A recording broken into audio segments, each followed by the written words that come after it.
આજે વિભુબેન હતા થોડા ટેન્શનમાં, કારણ કે વિભુબેનને જવાનું હતું પગમાં ડ્રેસિંગ કરાવવા માટે.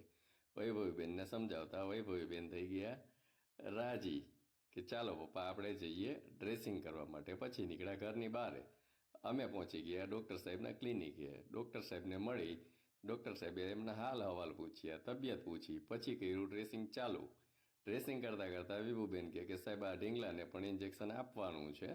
તો સાહેબે એમની સાથે વાત કરતાં કરતાં વિભુબેનને સરસ મજાનું ડ્રેસિંગ કરી દીધું. ડ્રેસિંગ કરી અને સાહેબ સાથે વૈભવીબેને થોડી વાતો કરી. સાહેબને પૂછ્યું કે હવે પાછું ક્યારે આવવાનું? તો સાહેબ કહે હવે બધું બરાબર છે, હવે કંઈ આવવાની જરૂર નથી. સાહેબને કહ્યું થેન્ક યુ. ત્યાંથી નીકળવાની તૈયારી કરી બહાર આવ્યા તો વિભુબેન આવી ગયા સુપર માર્કેટમાં. ત્યાં એને લેવાના હતા થોડા બિસ્કિટ અને વિભુબેનને લેવાની હતી પેન. તો વિભુબેને ખરીદી કરી અને એમની વસ્તુ મૂકી ગાડીમાં. વસ્તુ સાથે લઈ અને વિભુબેન નીકળી પડ્યા. વિભુબેન પહોંચી ગયા ઘરે આવીને સરસ રીતે બેસી અને એને આનંદ થઈ ગયો. જો કે હવે કરવા જવાનું નથી ડ્રેસિંગ. આવું હતું આજના દિવસનું વિભુબેનનું શેડ્યુલ.